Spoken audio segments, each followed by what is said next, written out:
Hello student, I am doctor Anu Banshiwal और आज के ऑनलाइन लेक्चर का हमारा टॉपिक है पर्टिकुलर इंटीग्रल। ये टॉपिक हम अर्लियर भी ऑनलाइन लेक्चर्स के अंदर पढ़ चुके हैं, उसी का ही एक पार्ट है। तो यहाँ पर हम पर्टिकुलर इंटीग्रल के पर्टिकुलर अगर हमारे पास में जो फंक्शन है क्यू एक्स, अगर वो कुछ विशेष रूप में हमें दिया हुआ है, तो अगर हम उसे व्यापक विधि से ना निकाल के अगर सरल विधि से उसको फाइंड आउट करने की कोशिश करें, तो यहाँ पर किन किन फंक्शंस के लिए हम क्यू एक्स जो है वो इजीली निकाल सकते हैं, वही हम इस लेक्चर के अंदर स्टडी करेंगे। तो सबसे पहले हम हमारी अवकल समीकरण की इक्वेशन एक बार रिवाइज कर लेते हैं। अवकल समीकरण हमें दे रखा है F D Y equals to Q X, और यहाँ क्यू एक्स जो है अगर उन्हें हम कुछ विशेष रूप के फलनों में अगर क्यू एक्स जो है वो कुछ विशेष रूप के फलनों में दिया हुआ है आपको, तो उसका पी आई जो है, जो हमने और लास्ट जो हमारा ऑनलाइन लेक्चर था उसके अंदर जो हम पीआई निकालने का मेथड हमने पढ़ा था, अगर उस विधि से ना निकाल के उसकी अपेक्षा हम और भी किसी सरल विधि से इसे ज्ञात कर सकते हैं।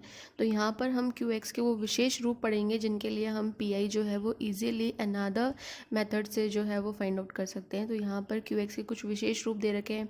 अगर आपको यहाँ पर इक्वल्स टू के अंदर ई की पावर में कुछ दिख जाए तो हम कैसे पीआई निकालेंगे। अगर यहाँ पर साइन और कॉस दिख जाए तो हम पी आई जो है वो कैसे फाइंड आउट करेंगे।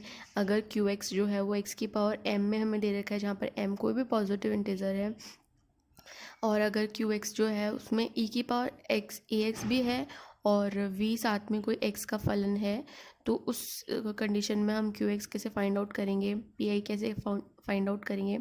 और अगर क्यू एक्स के अंदर आपके पास में एक्स भी है और साथ में अनादर एक्स का ही कोई फंक्शन दे रखा है, जैसे साइन एक्स है, ई की पावर एक्स है, तो उस सिचुएशन में हम हमारे पास में किस तरीके से पी आई फाइंड आउट करेंगे। तो यहाँ हमने कुछ पर्टिकुलर टाइप के फंक्शंस लिए हैं, 5 तरीके के फंक्शंस हैं। इन पांचों कंडीशंस पर हम डिस्कस करेंगे कि अगर आपका क्यू एक्स इन पांचों में से किसी भी तरीके का दिखाई दे रहा है, तो वहाँ हम पी आई निकालने का कौन सा मेथड जो है वो यूज़ करेंगे, अदर देन जो भी हमने हमारा व्यापक विधि जो सरल विधि पढ़ी थी लास्ट लेक्चर में, उसके अलावा और कौन सी विधियाँ हैं जिससे हम ये फाइंड आउट कर सकते हैं। तो पहली कंडीशन हम लेते हैं, अगर हमारा क्यू एक्स जो है वो ई की पावर ए एक्स दे रखा है, यानी कि फर्स्ट कंडीशन हमने ली कि हमारा जो ये पी आई है, पी आई का फॉर्म हमें पता ही है कि पी आई हम कैसे निकालते हैं, कि जो भी हमारा क्यू एक्स होता है अपॉन में उसके हमारा फंक्शन ऑफ डी आ जाता है। तो यही हमारा पी आई निकालने का तरीका होता है। तो यहाँ पर 1 एफ डी क्यू एक्स हो गया, और क्यू एक्स हमारे पास में हम क्या लेकर चल रहे हैं कि अगर ई की पावर ए एक्स है तो हम हमारा पी आई कैसे फाइंड आउट करेंगे। तो यहाँ पे दो कंडीशन ले रखी है हमने कि अगर ये जो ए है, ई की पावर में एक्स के साथ जो कोफिशिएंट आ रहा है उसे हम यहाँ पर ए बोल रहे हैं, तो ए का मान अगर इस एफ डी में रखने पर, जैसे मान लीजिए जहाँ जहाँ हमको डी दिखाई दे रहा था वहाँ वहाँ आपने क्या पुट कर दिया, ए पुट कर दिया। और अगर ऐसा करने पर जो नीचे हमारे पास में जो भी डी का फंक्शन है अगर वो ज़ीरो नहीं बन रहा है, तब तो हम ये वाला मेथड यूज़ करेंगे। सिंपल, आपको कुछ नहीं करना है, ए की पावर ए एक्स अपॉन जहाँ जहाँ आपको डी दिखाई दे रहा है वहाँ वहाँ आप ए पुट कर दीजिए, और इस तरीके से सॉल्व करने पर जो भी एक्सप्रेशन आएगा वो हमारा पी आई निकल के आ जाएगा। लेकिन अगर मान लीजिए कि जहाँ डी था और उसकी जगह हमने ए पुट कर दिया, ऐसा करने पर अपॉन में हमारे पास में क्या बन गया, ज़ीरो बन गया। तो ऐसी सिचुएशन में हम किस तरीके से पी आई निकालेंगे। तो यहाँ पर इसका एक फॉर्मूला दे रखा है, ये जो भी रिज़ल्ट मैंने यहाँ पर डायरेक्ट लिखे हैं उनका एक पर्टिकुलर प्रोसीजर है जिसके थ्रू ये वैल्यूज़ जो है वो फाइंड आउट की गई है। आपका बेसिक जो है वो डिफरेंशियल में अगर अच्छा है तो आप इनके जो मतलब प्रोसीजर है, इन रिजल्ट्स, इन एक्सप्रेशन को फाइंड आउट करने के, वो इजीली आप समझ सकते हैं। तो आप बुक में से ये किस तरीके से बने हैं, ये किस तरीके से टर्म्स निकल रही हैं, या बुक में से पढ़ के देख सकते हैं कि ये एक्सप्रेशन कैसे आया। एग्ज़ाम में आपको ये सब याद करके रखना होगा। तो अगर आपके पास में ए रखने पर फंक्शन जो है वो ज़ीरो हो जाए, तो हमारे पास में ये फॉर्मूला हमें यूज़ करना है। अब यहाँ पर एक एक टर्म जो है वो हम देखेंगे। 1/5 a x to the power R factorial e की पावर ए एक्स। तो यहाँ पे फाई ए क्या है, एफ डी के अलावा, मतलब जैसे मान लीजिए डी के फैक्टर्स के अलावा D minus alpha one, D minus alpha two, इनके अलावा आपके पास में कोई भी डी का फंक्शन और रिमेनिंग रह जाता है, जैसे डी रह गया, डी स्क्वायर आपका बाहर आ गया, बाकी आपका फैक्टर्स में आ रहा है। तो इस टर्म को हमने फाई डी नाम दिया है और इसमें डी की जगह आपको क्या पुट करना है, ए पुट करना है। कंडीशन यही है कि ये भी क्या होना चाहिए, डज नॉट इक्वल्स टू 0 होना चाहिए। साथ में यहाँ पर जो भी हमारे पास में डी की टर्म नीचे चल रही है, मान लीजिए इस तरीके की टर्म है डी प्लस एल्फा का की power R, D minus alpha की पावर आर। तो ये आर जो है ये हमारे पास में डी का जो भी फैक्टर होगा उसकी पावर कितनी है वो हमारे पास में क्या होगा, आर होगा। और ई की पावर ए एक्स, तो हमें पता ही है कि एक्स का जो भी कोफिशिएंट होगा वो हमारा क्या होगा, ई की पावर में ए होगा, एल्फा होगा। तो ये दो तरीके हैं हमारे पास में कि अगर आपको क्यू एक्स जो है वो एक की पावर ए एक्स फॉर्म में दे रखा है, एक्सपोनेंशियल फॉर्म में दे रखा है, और हमारे पास में ये दो कंडीशन है उसके साथ में। अगर पहली कंडीशन है कि F A does not equals to 0 तो सिंपली हमें सिर्फ जहाँ जहाँ डी दिखाई दे रहा है वहाँ वहाँ आपको ए पुट करना है। और अगर आपका एफ ए 0 हो जाता है तो आपको इस फॉर्मूले का यूज़ करना है, जहाँ पर फाई ए जो है वो इस तरीके के टर्म्स के अलावा भी अगर कोई डी की टर्म आ रही है तो उसमें हमें सिंपल क्या करना है, डी की जगह ए पुट करना है। आर यहाँ पर डी के जो भी फैक्टर्स हैं उनकी पावर जितनी है वो हमारे पास में आर की वैल्यू हो जाएगी। और ई की पावर ए एक्स, जहाँ पर ए जो है वो हमारे पास में एक्सपोनेंशियल में एक्स का जो भी कोफिशिएंट है वो हमारे पास में ए हो जाएगा। कंडीशन यही है कि बेस में कभी भी हमारे पास में 0 नहीं बनना चाहिए। अब इस केस में भी हमारे पास में बेस में 0 बन रहा था, इसलिए हमने इसको इस फॉर्मूले से ओपन किया है। अब यहाँ पर हम एक एग्जाम्पल लेंगे इनको समझने के लिए। तो यहाँ हमने एक एग्जाम्पल लिया, d two y d x square minus 3 dy by d x plus 2y equals to e की पावर एक्स। ये एक हमारे पास में लीनियर डिफरेंशियल इक्वेशन है। और इस लीनियर डिफरेंशियल इक्वेशन के अंदर हमारे पास में कांस्टेंट कोफिशिएंट दिए हुए हैं। तो ये एक constant coefficient linear differential equation हो गई। इसकी हमने इसको डी की फॉर्म में लिखा, d square minus 3d plus 2y equals to e की पावर एक्स। और ऑक्सिलरी इक्वेशन इसकी बनाई तो m square minus 3m plus 2 equals to 0। M का मान यहाँ से निकला 1 और 2, और इससे हमने हमारा सी एफ फाइंड आउट किया, c1 ई की पावर एक्स प्लस c2 ई की पावर 2x। अब पी आई निकालने के लिए हम क्या करेंगे, Q x upon F D. Q x यहाँ पर हमारे पास में ई की पावर एक्स दे रखा है इक्वेशन के अंदर, ई की पावर एक्स। तो 1 अपॉन एफ डी हमारे पास में है D square minus 3d plus 2 और ई की पावर एक्स। अब हमें क्या करना है, डी के फैक्टर्स करने हैं, डी माइनस 1 और डी माइनस 2। और फर्स्ट हमें क्या करना था कि जहाँ जहाँ आपको डी दिखाई दे रहा है वहाँ वहाँ हमें एक्स का जो भी कोफिशिएंट है वो पुट करना है। तो यहाँ देखिए, अगर हम ई की पावर एक्स यानी कि एक्स का कोफिशिएंट क्या है 1, अगर हम 1 यहाँ पर रखते हैं तो 1 माइनस 1 0। ये फैक्टर क्या कर रहा है, इसको 0 बना रहा है अपॉन में, और अपॉन में 0 बनते ही मतलब ये इनडिफाइनेट टर्म हो जाएगी। तो हम इस फैक्टर को छोड़कर अब क्या करेंगे, इन दोनों फैक्टर्स को अलग अलग सेपरेट कर लेंगे। डी माइनस 1 को बाहर रखेंगे, डी माइनस 2 को ई की पावर एक्स के साथ रखेंगे, और उसमें हम डी की जगह क्या पुट करेंगे, एक्स का जो भी कोफिशिएंट है 1 माइनस 2 इसको पुट करेंगे। यहाँ पर हमने दोनों टर्म्स को अलग अलग सेपरेट कर लिया, 1 अपॉन डी माइनस 1 और 1 अपॉन डी माइनस 2। इस टर्म को हमने बाहर इसलिए निकाला है क्योंकि यहाँ पर ई की पावर का जो कोफिशिएंट एक्स का कोफिशिएंट है उसको पुट करते ही यहाँ पर क्या हो जाएगा, 1 माइनस 1 0। तो ये टर्म जो है वो हमारे क्यू एक्स को मतलब पी आई को इनडिफाइनेट बना देगी, इसलिए हमने इस टर्म को बाहर निकाल लिया। और सिंपल इस टर्म के अंदर हमने क्या रख दिया, डी की जगह 1 पुट कर दिया। तो हमारे पास में एक्सप्रेशन अंदर क्या बनेगा, ई की पावर एक्स अपॉन 1 माइनस 2 और ये 1 अपॉन डी माइनस 1 बाहर आ जाएगा। अब इस डी माइनस 1 को हम कैसे सॉल्व करेंगे, जो हमारी व्यापक विधि जो हमने स्टार्टिंग में पढ़ी थी कि अगर हमारे पास में इस तरीके का कोई फैक्टर है 1 upon D minus alpha Q x, तो हम इसे किस तरीके से सॉल्व करते हैं कि एल्फा जो भी हमारे पास में है उसे ई की पावर में लेकर ई की पावर एल्फा एक्स तो हमारे पास में इंटीग्रेशन से बाहर आ जाता है, ई की पावर माइनस एल्फा एक्स जो है वो इंटीग्रेशन के अंदर आता है, और साथ में जो भी क्यू एक्स है वो गुणा हो जाता है इससे। और इस पूरे एक्सप्रेशन का हमें एक्स के रिस्पेक्ट में क्या करना है, इंटीग्रेशन करना है। तो हम यहाँ पे यही करेंगे। यहाँ डी माइनस 1 है तो यहाँ पर एल्फा की जगह हमारे पास में क्या दिखाई दे रहा है, 1 दिखाई दे रहा है। तो ई की पावर एक्स और ई की पावर माइनस एक्स इंटू हमारा यहाँ क्यू एक्स क्या है, ई एक्स है। तो ये दोनों टर्म जो है आपस में कैंसिल आउट हो जाएंगी।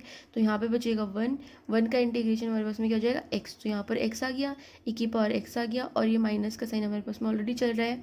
तो हमारा जो एक्सप्रेशन है पी आई का वो क्या बना, माइनस एक्स ई की पावर एक्स। तो वाई इक्वल्स टू हमारे पास में C F plus P I होता है। तो सी एफ आपके पास में ऑलरेडी आपको पता है C1 ई की पावर एक्स प्लस C2 ई की पावर 2x आया था। और पी आई जो है अभी अभी आपने देखा माइनस एक्स ई की पावर एक्स आया, तो ये टोटल मिला के हमारे पास में क्या बन गया, हमारा जनरल सॉल्यूशन बन गया। इस तरीके से हम दूसरा एक एग्जांपल देखेंगे, D square plus 6d plus 9y equals to 2 E की पावर माइनस 3x। तो सबसे पहले हम क्या करेंगे, इस इक्वेशन की ऑक्सिलरी इक्वेशन निकालेंगे। m के रूट्स फाइंड आउट किए हमने, तो यहाँ से हमने CF निकाला, दो रूट सेम है तो CF में क्या होगा, C1 प्लस C2 के साथ जो C2 के साथ हमारे पास में क्या आ जाएगा, x आ जाएगा, और e की पावर में क्या चला जाएगा, -3x।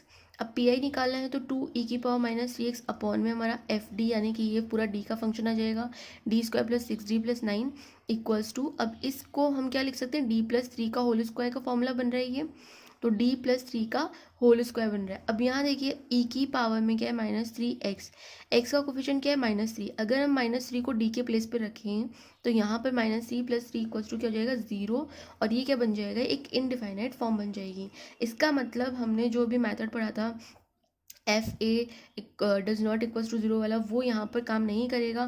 तो हमें कौन सा कंडीशन काम में लेनी पड़ेगी, जब एफ ए डज नॉट अगर इक्वल्स टू 0 होता है हमारे पास में, तो उस सिचुएशन में हम क्या करते हैं, ये वाला फॉर्मूला लगाते हैं, 1/f(d) ई की पावर ax इक्वल्स टू हम लेते हैं 1/5a। 5a अगर मान लीजिए डी में इस कोफिशिएंट के अलावा भी अनादर कोई डी की टर्म आ रही होती तो वो हमारे पास में क्या होती, 5d होती, और उसमें डी की जगह हमें क्या रखना होता है, a पुट करना होता, तो वो टर्म क्या हो जाती, 5a। उसके बाद में x की पावर r, अब ये जो r है पावर वो एक्चुअल में कहाँ से आई है, जो भी आपको d के जो फैक्टर्स हैं, d के फैक्टर्स पे चढ़ी हुई पावर जो है वो आपके पास में क्या होगी, r होगी। तो यहाँ हमारे पास में r की वैल्यू क्या हो जाएगी, 2 हो जाएगी। उसके बाद में e की पावर ax, और a जो है यहाँ पे हमारे पास में क्या दे रखा है, -3 दे रखा है। तो हम सिंपल यहाँ पर जैसे ही हमने d की जगह -3 रखा तो हमारा फंक्शन जो है वो 0 आ रहा है, इसलिए हम यहाँ पर फॉर्मूला यूज़ कर रहे हैं ये वाला। तो यहाँ पर सिंपल हमारे पास में क्या हो जाएगा, 1/d प्लस 3 का स्क्वायर 2 ई की पावर -3x, 2 कॉन्स्टेंट है बाहर आ जाएगा, और हमारे फॉर्मूले से देखिए यहाँ पे 5a की कोई टर्म हमारे पास में आ नहीं रही है, क्योंकि हमारे पास सिर्फ ये फैक्टर आ रहा है, इसके अलावा कोई दूसरी d की टर्म हमारे पास में नहीं है, तो यहाँ पे 5a का एक्सप्रेशन नहीं बनेगा। और r जो है वो हमारे पास में क्या दे रखा है, 2, तो x की पावर 2/2 फैक्टोरियल e की पावर ax, और e की पावर ax जो है हमारे पास में क्या हो जाएगा, e की पावर -3x। तो हमारे पास में एक्सप्रेशन जो है वो क्या बन जाएगा, ये 2 जो हमारे साथ चल रहा था और अपॉन में जो फैक्टोरियल 2 आया, ये आपस में कैंसिल आउट हो जाएंगे, तो x स्क्वायर e की पावर -3x, ये हमारा एक्सप्रेशन मिलेगा हमें pi के लिए।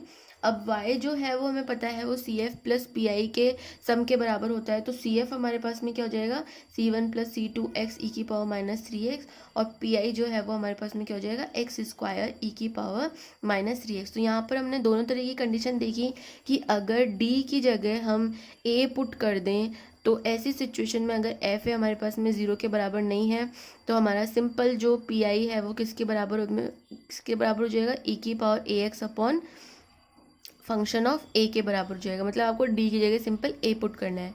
अगर मान लीजिए d की जगह a पुट करने पर आपका फंक्शन ऑफ a जो d है, फंक्शन ऑफ d जो है अगर वो 0 हो रहा है, तो हमें फॉर्मूला यूज़ करना है qx upon F of d equals to qx की जगह हमें पता है यहाँ पे e की पावर ax है, इक्वल्स टू 1/5a x की power r upon factorial r e की पावर ax। ये फॉर्मूला हमें यूज़ करना है। तो आप ये a की वैल्यू पुट करने के बाद में हमें पता लगेगा कि कौन सा एक्सप्रेशन जो है हमें pi निकालने के लिए यूज़ करना है। हमने दोनों तरह की कंडीशन इन एग्जांपल्स में पढ़ी है। एक एग्जांपल जिसके अंदर f does not equal to 0, तो सिंपली हमारा आंसर ये हो गया। एक एग्जांपल जिसके अंदर हमारे पास में a की वैल्यू पुट करने पर अगर हमारा फंक्शन 0 हो रहा है तो हम वहाँ पर ये फॉर्मूला यूज़ करेंगे। अब नेक्स्ट हम अनदर फंक्शन देखते हैं कि अगर qx की जगह एक्सपोनेंशियल फंक्शन ना हो के अगर साइन या कॉस फंक्शन हो तो उनको हम कैसे डील करते हैं, उनका पी जो है वो हम कैसे निकालते हैं। तो यदि हमारे पास में जो हमारा पी है वो कुछ इस तरीके का दे रखा है, 1/fd साइन ax एवं 1/fd कॉस ax हमें अगर ज्ञात करना है तो हम कैसे ज्ञात करेंगे। तो उसमें सबसे पहला काम जो होता है, जब भी हमें साइन और कॉस दिखाई देता है तो हमें क्या करना है कि जो भी हमारी एफ डी है, एफ डी यानी कि जो भी हमारा डी का फंक्शन है, डी की टर्म्स हैं, उनमें हमें क्या करना है, जहाँ जहाँ आपको डी स्क्वायर दिख रहा है वहाँ उसकी जगह आपको क्या रखना है, ये जो साइन ए एक्स दिखाई दे रहा है, एक्स का जो भी कोफिशिएंट है उसका स्क्वायर हमें पुट करना है विद नेगेटिव साइन। जहाँ जहाँ आपको डी स्क्वायर दिख रहा है वहीं आपको क्या रखना है, साइन के अंदर जो भी एक्स का कोफिशिएंट आ रहा है उसका स्क्वायर पुट करना है नेगेटिव साइन के साथ साथ में। तो यहाँ पर भी हमारे पास में दो कंडीशन है कि अगर हमने डी स्क्वायर की जगह ये रखा और ये रखने के बाद में अगर हमारा वैल्यू जो है वो ज़ीरो नहीं बना, तो हमें सिंपली कुछ नहीं करना, हमारा जो पी आई है वो क्या बन जाएगा, साइन ए एक्स अपॉन जो भी आप डी स्क्वायर की जगह सब्सिट्यूट करने के बाद में जो भी सॉल्यूशन निकलेगा वो हमारा क्या हो जाएगा, पी आई हो जाएगा। इसी तरीके से कॉस एक्स के लिए भी हो जाएगा कि जहाँ जहाँ आपको डी स्क्वायर दिखाई दे रहा है वहाँ वहाँ माइनस ए स्क्वायर पुट कर दीजिए, और अगर नीचे अपॉन में ज़ीरो नहीं बन रहा है तो जो भी सॉल्यूशन करने के बाद में जो भी एक्सप्रेशन बनेगा, जो भी टर्म आएगी वही हमारी क्या हो जाएगी, सॉल्यूशन हो जाएगी।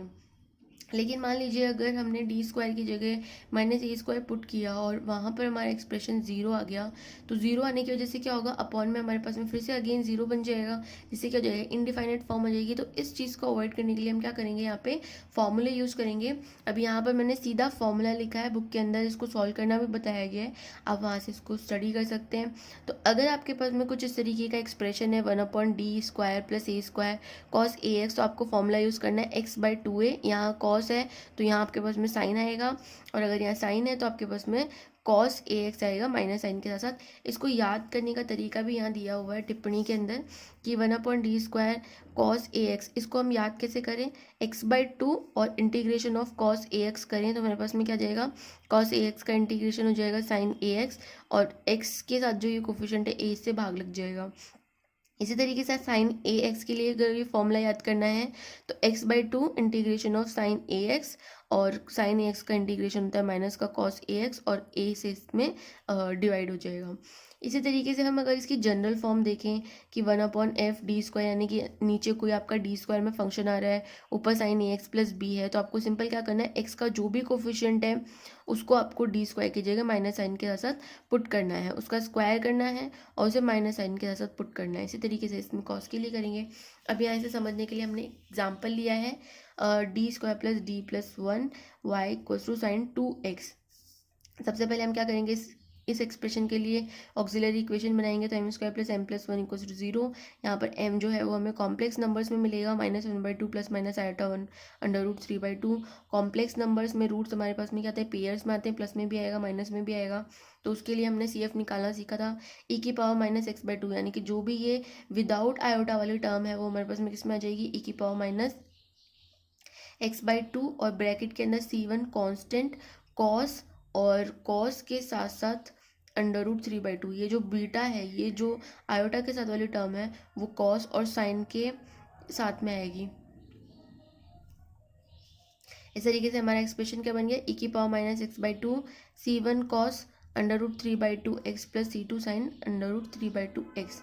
अब हमें निकालना है P I, sign 2x upon d² + d+1। अभी अभी हमने सीखा जहाँ जहाँ d² हमें दिखाई दे रहा है वहाँ हमें क्या करना है, साइन में जो भी x का कोफिशिएंट है उसका स्क्वायर करना है और माइनस पुट करना है।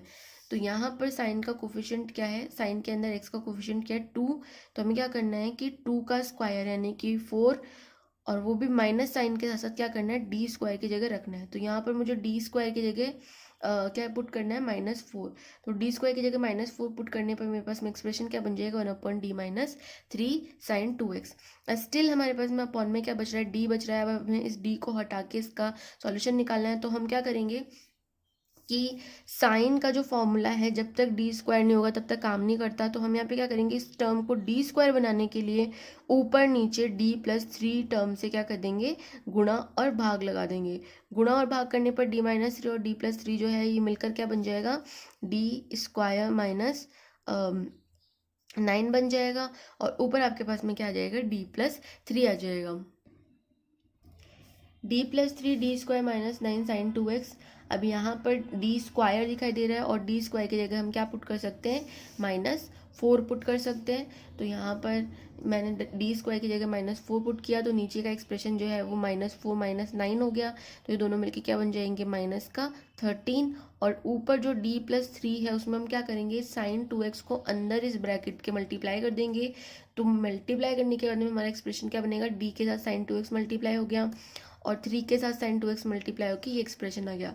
अब d जो है वो एक ऑपरेटर है और हम जानते हैं कि एक डिफरेंशियल ऑपरेटर है। तो उसका मतलब क्या होगा कि sin 2x के ऊपर अगर d लग रहा है, इसका मतलब sin 2x का हमें क्या करना है, डिफरेंशिएशन करना है।